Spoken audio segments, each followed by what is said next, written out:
The recipe for today is called apple crisp. This is just a little bit different type of apple crisp than what you might be used to. We're going to bake these individually in small containers. So if you have 4 people in your kitchen, you'll need to double this recipe. If you have 3, I think you can divide it into 3 individual containers. The ones I'm choosing to use are about this size, something that can go in the oven, bake individually in the oven. The first thing you need to do is measure 3 tablespoons of flour. So I'm going to use my measuring spoons and get 3 tablespoons.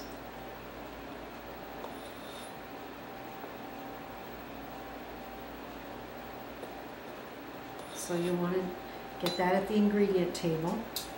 Then I need 2 tablespoons of sugar, and I will do the same thing, put that in a separate container.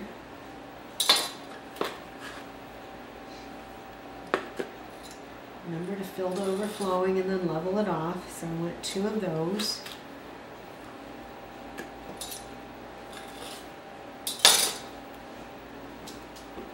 And if I move this out of the way, then I think you can see better. You are going to need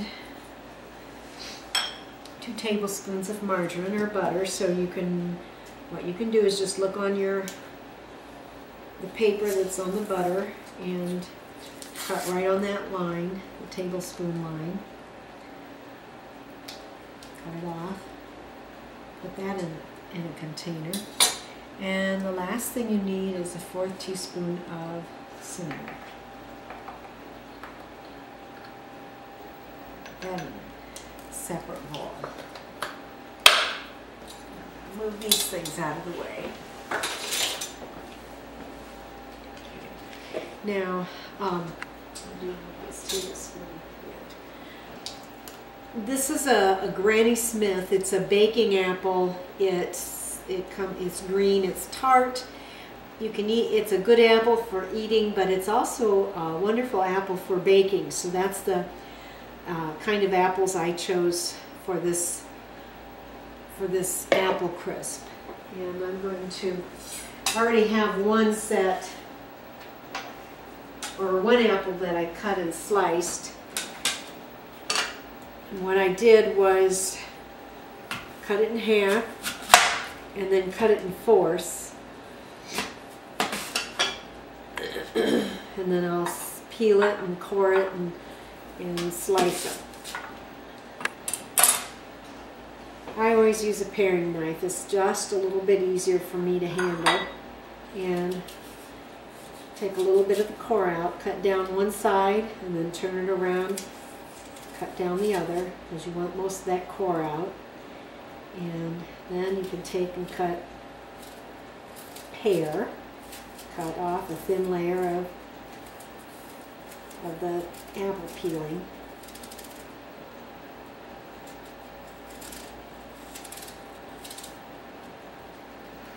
And I filled my bowl pretty full here. So what you do is you cut down kind of a wedge to get most of that core out.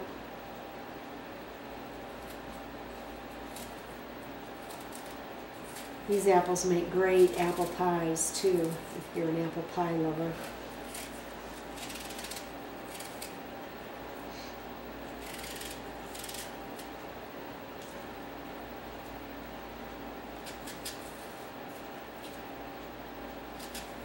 Always be careful with your knives so you don't cut yourself.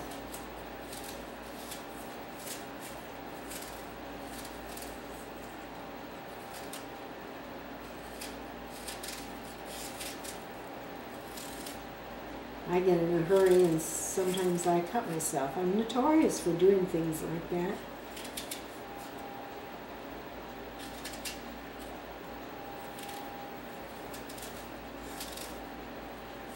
So while one person is putting together the crisp part of the apple crisp, another person can be slicing and peeling and slicing the apples.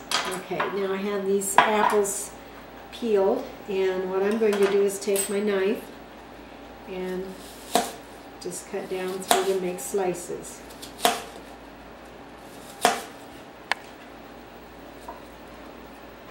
So you have little custard cups in your kitchen, or little baking dishes, something that you can put in the oven and bake in. Nothing plastic, because you can't bake in those.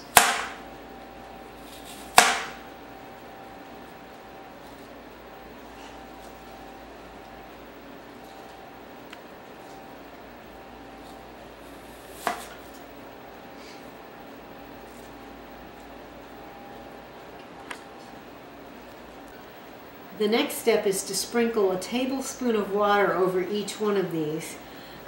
So what I'm going to do is come over to the sink, and you'll see all my ingredients and stuff over here, but I'm going to get a tablespoon of water and put over the top of each one of these.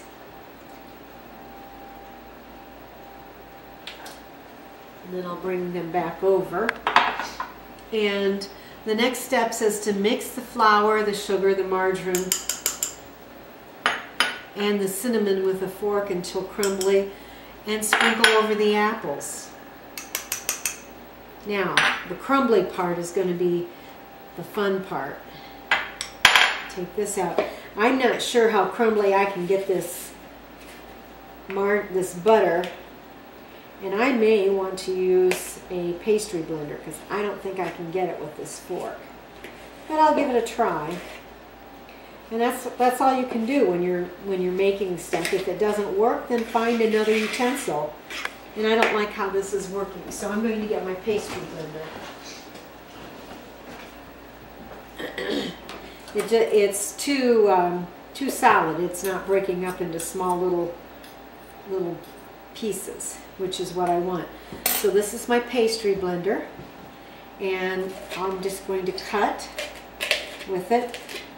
This is a great tool. And you can mix and you can cut, and then every so often I have to clean the butter off of this because it gets on one side and doesn't come down clear through the other side. So I'm going to clean all that out and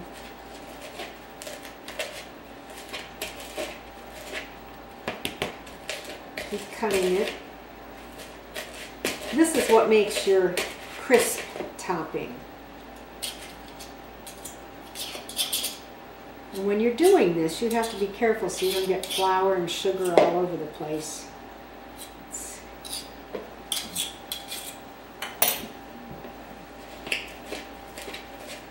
Now it's starting to look the way it should. You just keep cutting it till you get the butter coated with the flour and the sugar and the cinnamon, these small little pieces.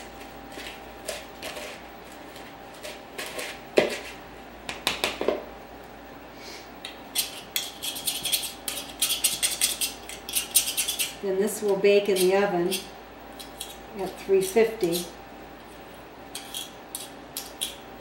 My oven's already, it's ready to go anyway, so that's why I didn't preheat it, but you would need to preheat your oven before you started all this. Okay, that looks like it should be.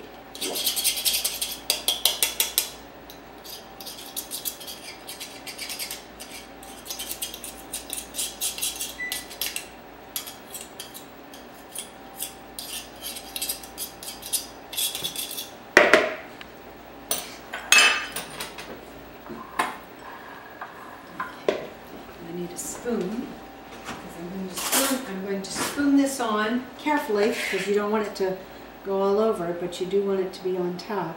So you divide it between the 2 or 3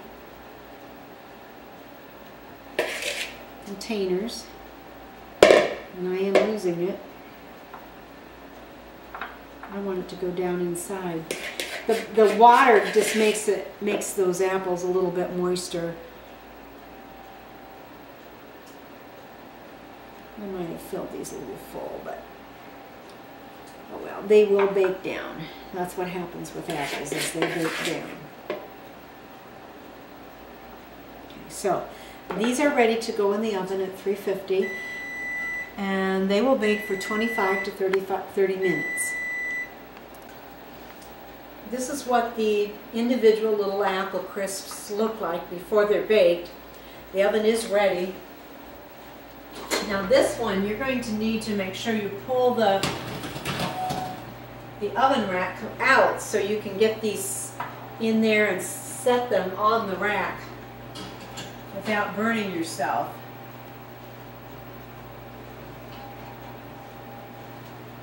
They're smaller, and it will take just a little bit to get them in.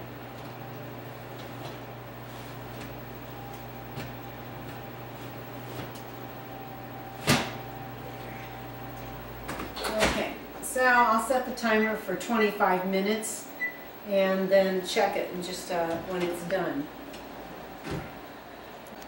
It's just a few seconds until the apple crisp is done. I did add an extra 5 minutes.